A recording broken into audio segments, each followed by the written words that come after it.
everybody. Randy Patterson here with Boomerosity. And if you're seeing me, you must already know that it's another great interview coming up. So before I introduce who it is, think back. Think back to our high school years and shortly thereafter, all the great dance music from Kool and the Gang.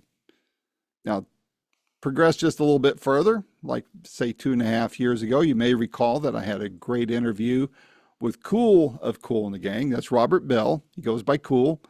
And now I get to talk to the keyboardist of the band, Curtis F. Williams. But we're not talking about a Kool and the Gang album here. We are talking about an album made from demos of the band's late drummer, George Brown, who died about 1.5 years ago. He left behind some demos of jazz music, very good jazz music. And so Curtis and some others got together. They took those demos, they added to them, and mastered them into a great album called George Brown Jazz in Paris. It's a wonderful jazz album. I love jazz. I don't know as much about it as I would like, but I know what I like when I hear it, and this is one of those albums. So I encourage you, if you're into jazz at all, please, please, please get this album because you're going to absolutely love it. And as I always ask, while you're listening to this, would you hit like? And if you're not already a subscriber, would you please hit subscribe? Free of charge, of course. It just helps us out tremendously. You have no idea how well it helps us out, but it does, and it won't cost you a dime. So without any further ado, here is my first of what I know will be more interviews to come, because you'll hear it in the interview with Curtis F. Williams of Kool and the Gang. Until next time, this is Randy Patterson with Boomerosity. Take care. Hello, Curtis. Hello, Randy. You got me? I can hear you. On? Yes, you do. Me? Okay. I sure can. Okay, love the T-shirt. I want one of those. I guess I got to get into the Rock and Roll Hall of Fame in order to get one, huh? Well, I mean, we can work something out. Oh, man. Well, hey, I appreciate making this call happen. And Curtis, I want to thank you for two reasons. Not only joining me today, but thank you for all the years of great music. It's oh man, when I can listen to the radio and I hear a Kool and the Gang song come on, I can, now you're number two from the band. I talked to Robert a couple of years ago. Yeah. And that was a fun chat. And now I get to talk with you. So thank you for joining me. My pleasure. Thank you. Thank you. Where are you clicking in from? I am clicking in from Los Angeles, California. That's home for me. Oh, okay. And I'm sure you're tired of answering this question, but did the fires get close to you, and how did they affect you? Well, I am absolutely not tired of answering that because it was, quite a unfortunate situation for many, many people. Fortunately for me, I was in a good location. So myself, family, house, and possessions were all safe. But yeah, what a devastating period with our conditions here in Los Angeles. But yeah, I appreciate you checking, and we were fine. Thank you. Well, good. I know it's a scary thing. I experienced something similar here in the Smoky Mountains 6 or 7 years ago. Wow. It came within 0.4 of a mile of my place, so that's very it's close. Scary. Very very close. very scary. Yeah. Well, I love what I have heard from this album. Tell me about it, man. This is cool. I'm anxious to hear all the backstory on this. Woo! Yeah, the album is it's quite beautiful. As Kool, being a member of Kool and the Gang, ironically, how about this? The original name of the band when they first formed, which was before I joined, of course, was the Jazzy Acts. So obviously, their main influences were jazz, and that permeated through all the years of recording and creating. There was always that backdrop, that undercurrent of jazz influence. Obviously, the years of the 70s, again, I didn't join until 1981. So, but when you listen to that music, you hear the funk, but there's always going to be the jazz elements with arrangements, chord structures. So subsequently through the years, even after I joined, there was always talk of a Kool the Gang jazz album, and I thought, oh man, that'd be exciting. Um, that didn't really come to fruition, but subsequently George Brown, one of the main creative forces and writers, um, he had begun to just put together music and ideas just through the years, and I didn't hear a lot of these songs in their beginnings. One of the songs in the Land of Allah, I did play on that, but that was a dedication to another one of our founders that passed, Ronald Bell, Cool's Hmm. brother. Um, but then the years after that, George is just very prolific as a writer of all formats. He's just amazing. So I heard he had been putting together different jazz songs and things like that. I was asked to help facilitate finishing the record. So I really didn't hear any other material until sitting down with Wolfgang Eichholz, who's one of the other co-producers and engineer, longtime colleague of George. And I do have to mention, unfortunately, he passed recently, and it's Oh, wow. we're very saddened by that because he was just a beautiful soul, brilliant at his craft, and working with him is just amazing. So we have that spirit that's with us for this record. Um, he and I sat down.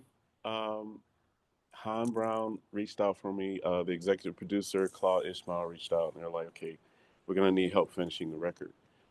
So went to the studio. It's actually close by where I live, and just running the songs down. I could hear they needed to be finished, but they were some of the most beautiful pieces of harmonies and melodies and the chordal structures and the arrangements. And I was just so honored, humbled, and I thought, okay, we're going to do our best to honor George's spirit, his vision, his creativity.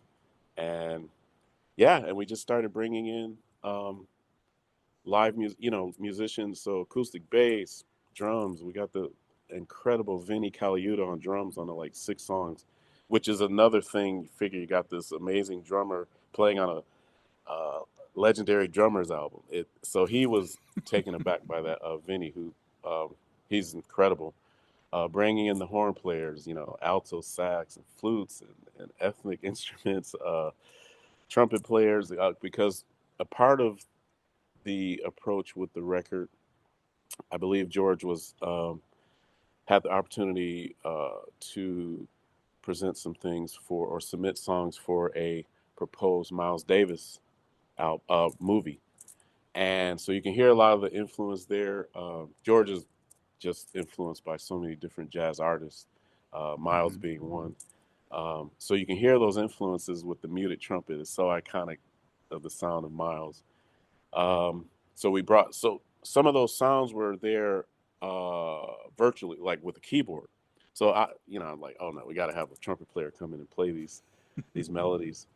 Um, and it was just an incredible experience to take what was there, fill in the gaps, get it finished, and it was just so much fun. And I was just so um, I was just highly impressed. It's beyond impressed. I was just really, really just amazed at what the palette George had put together musically. It's beautiful Hmm. work. One It's just thing, one thing that struck me as I was listening to the one cut that I got to hear from this album, some great jazz or some great musicians, especially drummers, and the two yeah, drummers came to mind that yeah, love to, when they're not working in their core group, they yeah, like to go play jazz. And one was right. the late Charlie Watts from the Rolling Stones. He put out Oh a yeah, live jazz album recorded in right. Paris, oddly enough. Oh wow, And then Cindy Santana, she loves jazz wow. and gets off on the whole, especially Miles Davis. So, Oh yeah, so to hear that this album is coming, I can't wait to hear the rest of it. But that was one thing that struck me as oh I yeah. was reading up on this and listening to the cut. How long did it take you guys to, once you got the tapes, figuratively speaking, out You know, and worked on and ready for release? I think it was about maybe like 3 months. It really didn't take very long. We had some Hmm. great musicians that come in and boom, boom, boom. They go through stuff like, because some things were, readily, like the ideas were right there. There were melodies where George had already written, and we, kind of like just play on top of those. And then, there's always the creative aspect of, ooh, what could go here, what could go there. So filling in the, that's what I mean, filling in the gaps. But the ideas were coming, they were just rolling out because he really left such a beautiful, like I said, a palette of music. It's just really tremendous. And when you get to dig in more of the record, you'll hear there's one of the ones that I call it hauntingly beautiful is Francis. You'll hear what I'm talking about. Man, the it's so much into like you feel like you're in a cafe in Europe. It doesn't even have to be Yeah. necessarily in France, but even the name of the album, Jazz in Paris, is just so elegant, man. It's so Yeah, it chic. is.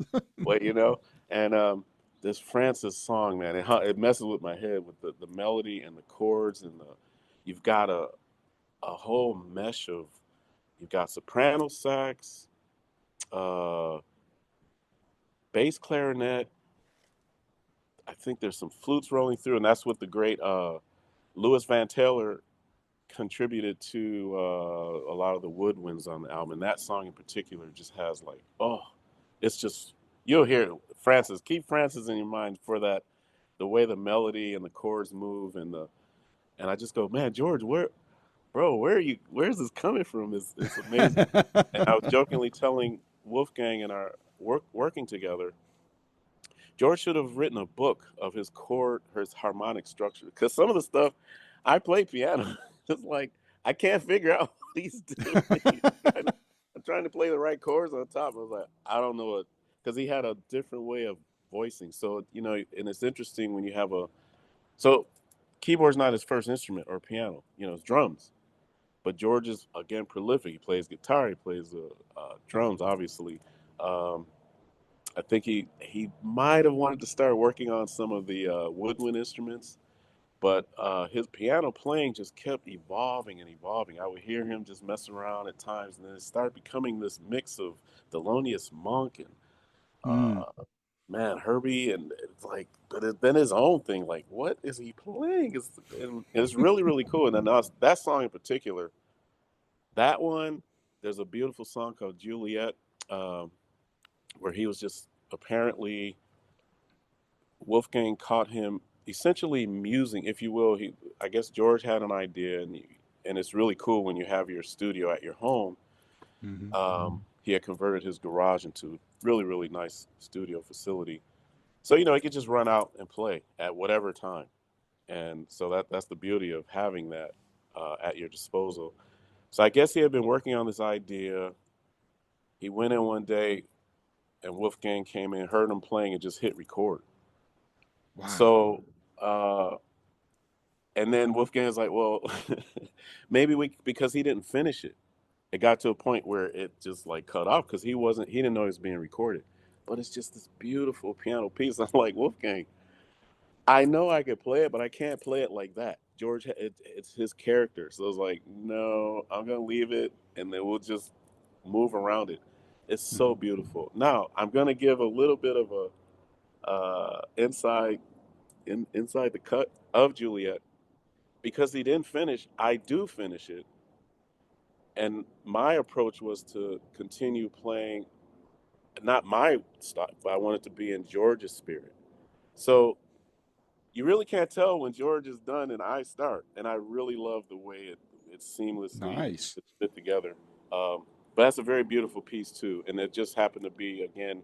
I call it him musing. He just sat down, sometimes just playing, and you don't even know you're being recorded. So we captured that. Wolfgang captured it, and then I was able to, along with Wolfgang, finish it, and it's really beautiful. Um, I have to point out, "Addicted to the Hustle." You'll get to that. That might be almost the last song. That's got a vibe. So I didn't when I saw the title because all these titles seem to correlate with the whole jazz in Paris flair, the elegance, the chic, the cafes, and Hmm. things like that. And then it got to addicted to the hustle. I'm like, I don't even know how that works. It just didn't. it just didn't seem elegant enough. And uh, when I first listened down to the tracks, I would put notes on, each song and, what could go here, what could go there. And I have to admit, when I got to Addicted to the Hustle, I just wrote no. And I laugh at it because I couldn't hear it at all because it was so sparse. Like it really didn't have anything. And I just didn't, I don't hear how this can work, even with the title. So I went home, just kind of processing things. And then when I came back to give my assessment with Claude Ishmael, the executive producer, Wolfgang, co-producer and engineer. And when we got to that one, I was like, guys, that one I think we should probably not include. And, I'll just write something. And they just very, um, in an encouraging way, very supportive. They essentially said, we, but that was George's vision. There's something to it that he wanted that there. So figure it out, essentially. But they did it. They weren't like resistant to me thinking maybe not, but it was just very positive and encouraging. And I said, okay, when you put it like that, it's, honoring his spirit. It's something he wanted it. So we got to figure it out. And we were able to figure out, it's a really fun track when you get to that. And um, I'm happy about it. And I was asked by another person interviewing, like, what do you think George would think? I know he'd be really proud because he put in his heart and soul, and it illustrates his amazing creative force, even in that realm, right? Yep. Because they were doing. Most people are going to think of Kool and the Gang, pop, funk. Right. They know there's jazz, but this is truly a organic jazz record. I mean, it's a jazz album. I want to circle back to that thought about what he would think, but I want to lead into it a little bit different angle. But before I do, I Yeah. want to ask: were any of these demos done on tape, or was it all done digitally before you guys started working with it, or a Yeah, it was all combination of the digital. both? No, it was all digital, and that was Oh, very good. helpful. Yeah, so it's digital. Yeah, Yeah, but Wolfgang mixed it in the analog way of thinking. I mean, it sonically sounds fantastic. Yeah, good deal. So when you were working on this, and this yeah, is I'm going to I have it down as two separate questions, but I could also see where they kind of dovetail with each other and be a subset to the original question. Were there yeah. any surprises while you were working on this? And did any memories? I mean, you kind of alluded to it a minute ago when you're saying you were kind of like talking to George and saying, "Come on, man, what were you thinking here?" That kind of Uh, thing. But were there any memories that come to mind while you were working on this? yeah. You figure we're doing this posthumously, if I'm saying that correctly. Yeah. Um, so yeah, it's very emotional because I started with Kool in the Game when I was 18. So essentially, Wow. still, I mean, I You wasn't an grew up adult, with them. Yeah. right? So it's home, right? And so you lose your family member, and you have to, and it's like, okay, now we're working on this music, and yeah, it's very emotional. So memories, just like even um, like the song "In the Land of Allah," just remembering Ronald Bell in that, and just the whole flavor of what George was conveying in that song, and it would be, also being influenced by their some of the guys' Islamic faith, um, and just in praise of just life and living it and happiness together in his family. Uh, Thinking there's one of the songs where George he actually did the drums on the keyboard, but it felt live. I can't think of which one. I'm not sure which one it is, but and then just thinking there are times when during the course of all the shows we would do through the 80s, sound checks, rehearsals, and yeah, at times we would jump into just some like just jazz flavored things, and thinking along of how George, he had his own style that has been, documented, recorded, sampled, and Hmm. just watching how he would play. when he's swinging on that cymbal. And it's sometimes at like rehearsals, and so the one song, interestingly enough, he was able to play it even though he didn't sit down at a drum set. It's still his live performance on a keyboard set, right? And it Oh, sounds really wow. great. It might be I think it's Weston Avenue. Yeah, I think that might be the one where he's actually playing the drums on the keyboard, and it's really cool. So it makes me think back on those times we would just jam on some jazz rehearsal or sound check or something. I read in the press release that you have a couple shows coming up to present the music, basically. Tell me about those Yeah, couple so shows. that's gonna be April 24th, right here in the Los Angeles area in West Hollywood at a place called Sun Rose, and it's to correlate with the release of the album. So yeah, we got the George Brown Jazz Ensemble. We've been rehearsing for that. It's really exciting to bring this recorded music into the live Hmm. venue, into the live format. Like, and it's just, we're all so excited and so honored. And yeah, April 24th. Right now, it's set up for two shows. We might do maybe one long show. We'll see. But we are going to be playing the songs from the album. There's going to be a couple songs off the album uh, in that vein. But yeah, I've got some Hmm. really great musicians, and I'm doing that. I'm a co-music director with, I mentioned Louis Van Taylor earlier. He's a brilliant woodwind player. I could say saxophone, woodwinds. He comes to rehearsals with like bags of stuff, man. He's got flutes, clarinets, soprano sax, alto, tenor, bass, clarinet, yeah, and all that. He has that on the record. So he and I are directing it together, and it's just really exciting. We Cool. we're we can't wait to do it. It's a beautiful venue too. I went to see it just a few days ago, Friday night. I checked it out. Beautiful place. And again, it's the Sunrose uh, Cafe at the Pendry Hotel in West Hollywood, and it's April Very 20th. cool. Yeah, Now, I meant to ask you this before that question, and yeah. it slipped me, but the obviously friends and family have heard this. What has been the response to the album? So far, it's been very positive. I was able to do an interview with Tavis Smiley, and before I even got to sit down with Tavis, his production manager was like, "Oh man, this naming these different cuts," and uh, and I think that it still has to be, formally released.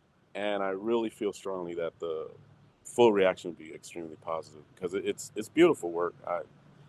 I know that I had to help along with Wolfgang finish it, but again, what was there, what the groundwork was absolutely stunning, stunning, beautiful music. Will there be, I guess it would depend on how these couple shows coming up in a week or so turn out, but do you foresee any other shows Um, materializing either locally or maybe even on the road so hillbillies like me can see it out here in East Tennessee? tell you what, man, we sure are hoping that we could facilitate a tour. We're going That for would it. be great. So yeah, I'm hoping that we could definitely do more shows based on this first performance. Hmm. Well, that'd be great. What's next for you for either solo or with Kool and the Gang? What do you got going Wow. on? I tell you what, you see the big smile. I actually, at the same time I was working on George's album, I had already been starting my album. It's my first album, and my mom reminded me, it's like, you were doing three things at once. You were doing George Brown jazz album, your Curtis Fitzgerald, middle name is Fitzgerald Williams album, and on the road, music director for Kool the Gang. I was like, oh wow, that's right. There's a lot of stuff. So I'm excited about that. That is finished. It's mixed and mastered.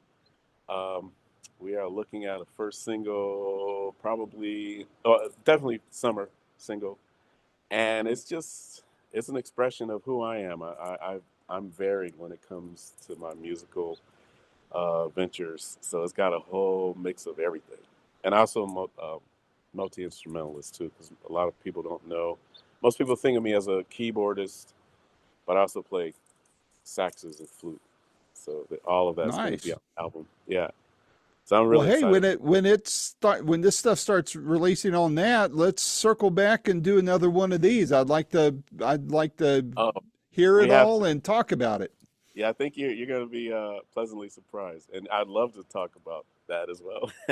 Yeah, well, let's plan on it. Just I don't know if Anna's handling that for you as well, but whoever is handling it, have them reach out to me, or you can reach out to me directly, and Yeah, I we'll imagine get it this will. scheduled and do it. Yeah, yeah, because the Surefire team would be a part. I'm part of the same team through like the George Jazz in Mhm. Paris record, so they'll be there on it. Yeah, I'm excited to Fantastic. share it with you. Yeah, it's Well, cool good, stuff. good. One And then one Kool the Gang, last. yeah, we'll just be performing. We've got more shows. Cause where are you? You said Tennessee, I'm in. Houston. As far as major city goes, I'm close to Knoxville, Tennessee. Okay. So, Huh. Oh, so well, we kind I of I close. forgot to look at the itinerary to see if you guys were playing out here this way, but I'm going to look because I want to meet you guys, man. Like I Oh yeah, said, take a peek. I like you. I feel like I grew up with Kool and the Gang. Yeah. I graduated in 1977, so you can imagine what Okay. our school dances were like, right? So Yeah. Oh yeah. Yeah, a you're right lot there of in it, Kool and the man. Gang on that. Yeah. So. Yeah. But yeah, I would love to see you guys perform, and if I could shake your all's hand, that'd be great. Just to thank you in person for the impact on the soundtrack of my youth and early Uh, adulthood, so-called adulthood, and yeah. that would be wonderful. How, What? you know, Oh, go ahead. go ahead, go ahead. I was gonna say, take a peek. If we're close, wherever you just let us know, man. All Yeah, for right, sure. I'll do that. Have you? Well, one last question for you. Oh You've been at yeah, this for a while, and yeah, like you said, you cut across all sorts of musical genres and such, and yeah. you've heard a lot of stories from people, and so you know what the impact of the music catalog of Kool and the Gang and your solo work as well. Right. What, how do you want to be remembered? What do you hope your legacy is? One of the things I notice, we bring a lot of joy to people, and we've been able to travel the world with this music, and it's amazing. And so, just to continue to, we're blessed, and then it's a blessing that people still like to come hear us. So just to really live in that, the legacy of the joy and happiness we bring, it's always, you know, definitely not going to get political, but yeah, we have things happening through the world. But man, when you go to a concert, everybody's all together, man, just enjoying hearing beautiful music, and we can bring that literally everywhere in the world. So I just hope that, well, no, we do continue in that legacy, the legacy of the joy and the power and the beauty and the togetherness of music. I'm glad you said that. This was not on my list of things to ask or say, but Yeah, I last week or week before I watched the Chuck Berry documentary, yeah, and it went back in time, into the 50s when he was first rolling out and all that. yeah, And I was struck by, yeah, of course there is a racial divide that has taken place there. right. But what was beautiful is how music brought people together. Yeah, Race was forgotten about, politics was forgotten yeah, about, later the war was forgotten about. yeah, And I'm hoping, I mean, people try to drag me into a political discourse all the time. yeah, I yeah. refuse to. I That's absolutely refuse to, good to do. It's good because for when your it health. comes right down, yeah, let's enjoy some music together. Yeah, Whether it's yeah, at a concert, at a club, sitting together listening to this album, I yeah. don't care what it is. Those politicians don't even know we exist. Right, Let's right. just sit together and enjoy each other's company over some great music. And How that's, about that? Yeah, man. And that's what we have the opportunity and the blessing to do throughout the world. I Mhm. just saw in the Kazakhstan, if I'm saying that right, that's in June. That got added. We go Wow. everywhere. Yeah, we were in the Republic of Georgia last year, and it's everywhere. We might fly to.